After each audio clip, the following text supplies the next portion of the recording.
आज का मंगलवार जहां देश की राजधानी दिल्ली में एक साथ कई प्रोटेस्ट के नाम रहा, तो वहीं दूसरी ओर लगा जैसे हताश निराश विपक्ष को इन विरोध प्रदर्शनों के जरिए संजीवनी मिल गई हो।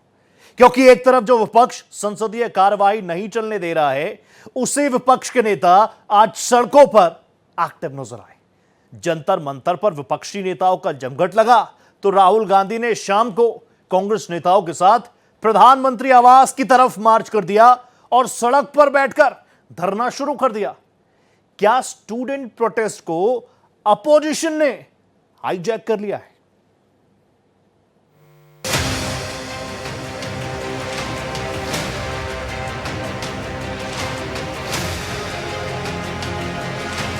देश की राजधानी दिल्ली मंगलवार को एक साथ कई प्रदर्शनों की गवाह बनी। एक तरफ छात्र आंदोलन के नाम पर जंतर मंतर पर कॉकरोच जनता पार्टी ने मोर्चा खोल रखा है, तो दूसरी तरफ किसानों ने दिल्ली कूच की नाकाम कोशिश की। उधर शाम होते होते कई विपक्षी नेता आंदोलन की बहती गंगा में कूद पड़े। एक तरफ जंतर मंतर पर विपक्षी नेताओं का जुटान शुरू हो गया, तो वहीं राहुल गांधी पीएम आवास की तरफ मार्च करते करते सड़क पर ही धरने पर बैठ गए। कुल मिलाकर दिल्ली इस बात की भी गवाह बनी कि खुद के बल पर कोई बड़ा आंदोलन खड़ा कर पाने में नाकाम विपक्ष ने कैसे छात्रों के एक विरोध प्रदर्शन को हाईजैक कर लिया। कांग्रेस के राष्ट्रीय अध्यक्ष मल्लिकार्जुन खड़गे, लोकसभा में विपक्ष के नेता राहुल गांधी, प्रियंका गांधी वाड्रा, केसी वेणुगोपाल और दूसरे कई कांग्रेस नेताओं ने प्रधानमंत्री और शिक्षा मंत्री धर्मेंद्र प्रधान के इस्तीफे की मांग करते हुए लोक कल्याण मार्ग पर विरोध प्रदर्शन शुरू कर दिया। इससे पहले दिल्ली पुलिस ने लोक कल्याण मार्ग पर विरोध प्रदर्शन कर रहे कन्हैया कुमार और पंजाब कांग्रेस कैंपेन कमेटी के चेयरमैन चरणजीत सिंह चन्नी समेत कुछ कांग्रेस नेताओं और पार्टी कार्यकर्ताओं को हिरासत में भी लिया। मुख्यमंत्री आए, दोनों सदनों में बयान दे, उस पर चर्चा हो। जिस तरीके से हमारे लोकतंत्र और हमारे संविधान पर हत्या हो रही है, जो हमारे युवाओं पर अत्याचार हो रहे हैं, उनके भविष्य पर अंधेरा छाया हुआ है, उस पर एक बयान दे। इस बीच केंद्रीय मंत्री जितेंद्र सिंह लोक कल्याण मार्ग पहुंचे और यहां कांग्रेस के चल रहे विरोध प्रदर्शन को लेकर राहुल गांधी से बातचीत की। खबर आई कि केंद्रीय गृह सचिव ने भी राहुल गांधी से मुलाकात की है। इस धरने को खत्म करने के लिए सरकार की तरफ से बातचीत जारी रही। इस कवायद में केंद्रीय मंत्री जितेंद्र सिंह गृह मंत्री अमित शाह से मुलाकात के बाद कांग्रेस के विरोध प्रदर्शन वाली जगह पर फिर वापस भी आए, यानी गतिरोध खत्म करने पर बातचीत जारी रही। तो जहां एक तरफ कांग्रेस ने लोक कल्याण मार्ग पर विरोध का मोर्चा संभाला हुआ था, तो वहीं सोमवार को हुए लाठीचार्ज और पुलिसिया कार्रवाई के बाद मंगलवार सुबह तक जिस जंतर मंतर को सीजेपी से खाली करवाया गया था, वहां मंगलवार दोपहर तक हजारों प्रदर्शनकारी और छात्र फिर से जमा हो गए।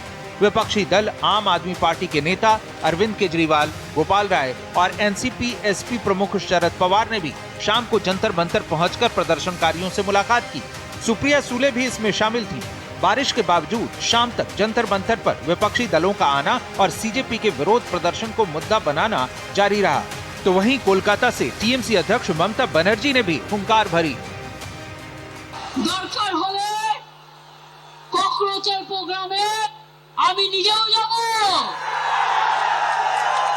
কারণ আমাদের সমর্থন প্রথম থেকেই ছিল, আছে এবং থাকবে।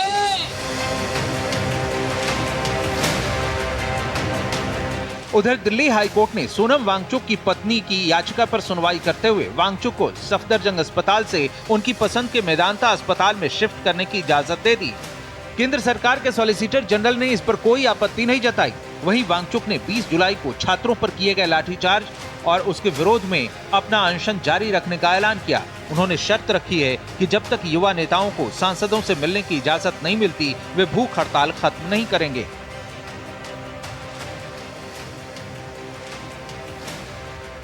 हम बहुत खुश हैं क्योंकि एक रिकॉर्ड टाइम में अखिल सिब्बल और उनकी टीम और बाहुली शर्मा और उनकी टीम ने ये ऑर्डर वो कर पाए। यहाँ पर हमें बहुत ट्रस्ट डेफिसिट था, क्योंकि जिस तरीके से सोनम को लाया गया था, वो हॉस्पिटल के लोग नहीं थे, वो पुलिस वर्दी के बिना पुलिस थी। कॉकरोच जनता पार्टी फाउंडर अभिजीत दीपके ने आरोप लगाया है कि सरकार ने उनका समय बर्बाद किया। उन्होंने कहा कि अब वे सरकार से फिर बातचीत करने नहीं जाएंगे। अब सरकार को ही जंतर मंतर पर आना होगा। लेकिन क्या अभिजीत दिपके इस बात से अनजान है कि सीजेपी के मंच पर कई दूसरे विपक्षी नेताओं ने अपनी सियासत को धार देना शुरू कर दिया है।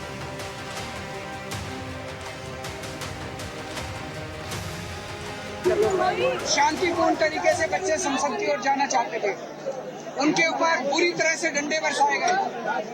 कई बच्चों का सर फट गया, कई बच्चों के हड्डियां टूट गई, पैर टूट गया, हाथ टूट गए।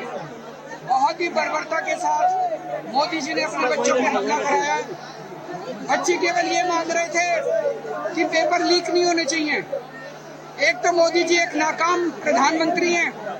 देखिए, जिम्मेदारी ये बनती है कि प्रधानमंत्री मांग को तो माने, छात्रों की मांग को तो माने। आखिरकार छात्रों की मांग क्यों नहीं मान रहे हैं? Democracy in India is happening right now. वहीं कांग्रेस सीजेपी के मुद्दे को लपकने को आतुर दिख रही है। लोक कल्याण मार्ग पर धरना देते राहुल ने सोशल मीडिया पर ट्वीट किया कि छात्रों पर हमला हर भारतीय परिवार पर हमला है। पीएम मोदी को लगता है कि वे बिना जवाब दिए और बिना किसी नतीजे का सामना किए बच निकलेंगे, लेकिन वे ऐसा नहीं कर पाएंगे।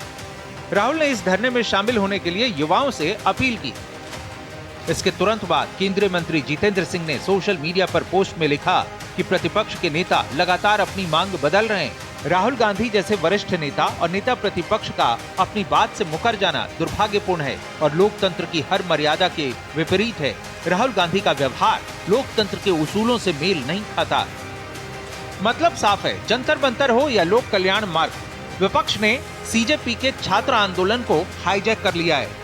जहां कांग्रेस ने सीजेपी के मंच की जगह उसके मुद्दे इस्तेमाल किए, वहीं कांग्रेस छोड़ बाकी दलों ने जंतर मंतर के मंच का इस्तेमाल शुरू कर दिया है।